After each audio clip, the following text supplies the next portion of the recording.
Hello Lauren, today is Thursday, January 14th, and I am in a dress. And I'm a bit unhappy about it, because I am sick today, and I don't really want to be in a dress, but I felt unfancy in comparison to you. So, here is my dress for the beginning of the video. I will stand up. 'Tis my dress. Doo-doo. It's one of those dresses where when you swirl, it goes like that. It's happy. Alright, Lauren, I'm no longer in a dress. I couldn't do it. I couldn't do it. But I'm bitter. I'm in my Harry and the Potter shirt, which I think makes up for it. So today I was sent home sick because I was throwing up, which is why I have my trusty bag here in case I throw up on video. Yeah, I'll try not to do that. Okay, so that is the reason why I am so low-key at the moment.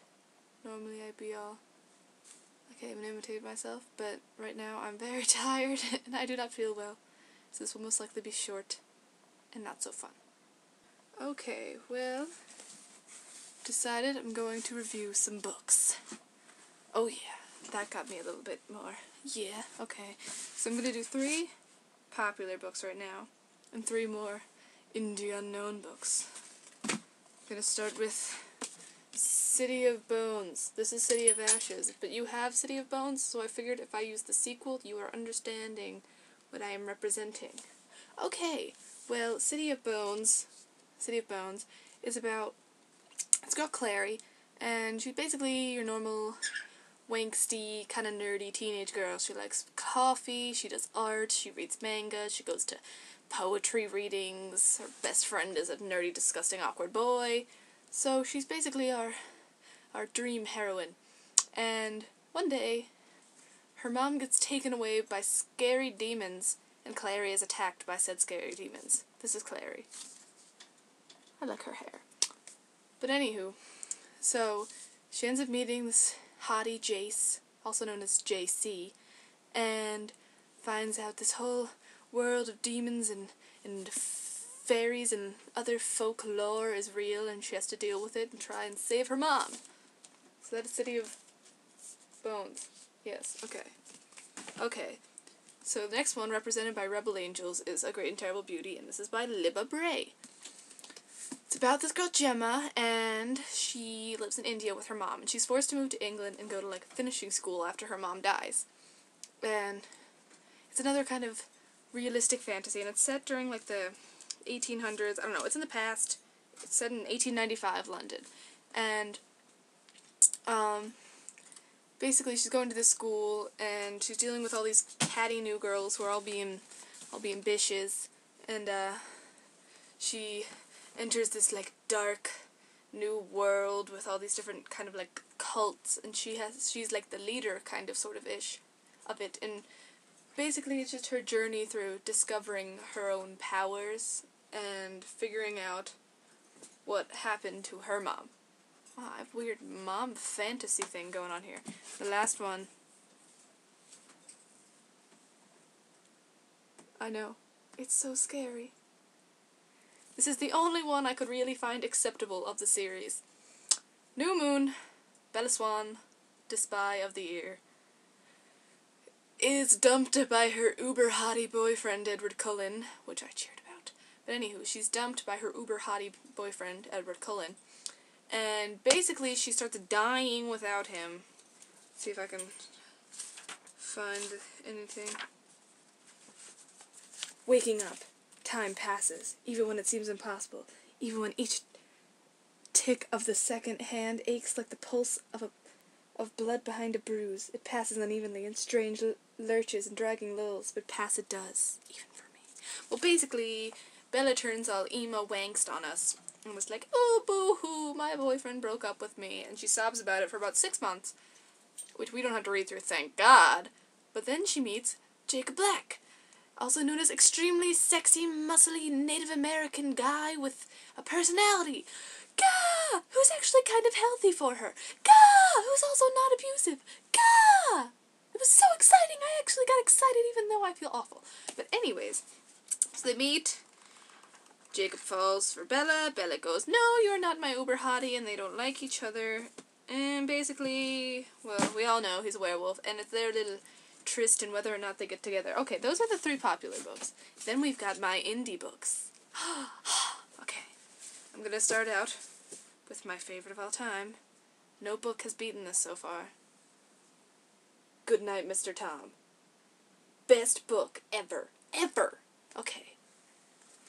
This is about a boy named Will, who lives in London with his crazy, completely insane super Christian mother who abuses him.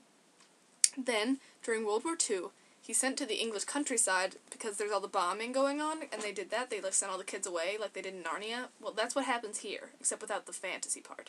And he goes and he starts living with this dude, Mr. Tom, who is this old man. And Mr. Tom never had a son, and his wife died, and basically he's kind of like a crotchety old man, and Will is just this messed up kind of abused kid, and their like father-son bond begins to grow, and you can see Will flourish with time, but it's only a temporary situation, and Will is sent back to his mother. We have to find out whether he's left to suffer with a super Christian woman who abuses him, or if he gets to go back to the happiness, the only happiness he's ever known, with Mr. Tom. Best book ever. Ever! Oh, and there's also gay undertones with his one friend, Zach. Zach, he's a gypsy. It's awesome. Okay. And that is Goodnight, Mr. Tom by Michelle Magorian. Michelle Magorian. Okay. Next book. I hope you know it. A Separate Peace by John Knowles. Books about Jean and Finny, 2 awesome schoolboys during the 1940s who go to a boarding school in New England. Finny's super athletic, amazing. Jean is also, like, really smart, but not so good at athletics, and they become best friends with a rivalry. And they have to deal with what they're dealing with at the time with the war and their rivalry and their not getting along and how things go after a betrayal happens between the 2. And it is awesome. And it has amazing gay undertones as well.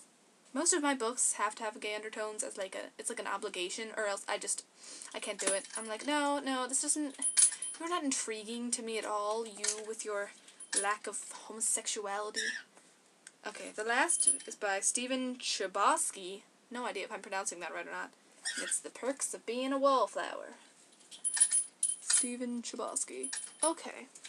Well, this book's about this kid. I don't think they ever say his name. Or if they... Actually, they do say his name. His name's Charlie. Okay. This kid, Charlie. And his friend dies, and he basically is, like, a little schizophrenic, sorta. He's got these anxiety issues that he's got to deal with, and it's his first year of high school. And he basically takes you on a journey with him through these letters that he's sending to a friend that he actually doesn't know. But it's these letters he's sending to a friend. And it's, quote, "The world of first dates, family dramas, and new friends," which sounds really not good, but it actually is. "The world of sex, drugs, and the Rocky Horror Picture Show, where all you need is that perfect song on that perfect drive to feel infinite." How indie is this? It's so indie it makes my insides cry when I read it. But anyways, it's really good. It's got a few homoerotic undertones, which, as we know, I am in love with. It's got an awesome character, really well developed, mental issues, which makes him interesting. Got some love ploy romanceness, and basically it's a very good book. I'm getting really hot in here. Really hot. But anyways, good book. You should read that. And that is my review of 6 books, 3 popular, 3 indie, for Lauren. When you are done with your 50 gajillion books you have to read, you may borrow these from me. You already have one. Alright, well, I'm gonna check out now, because I am hot and I don't feel good, and it is 9:16 and I would like to go to bed. Goodbye, Lauren. I should hopefully see you tomorrow.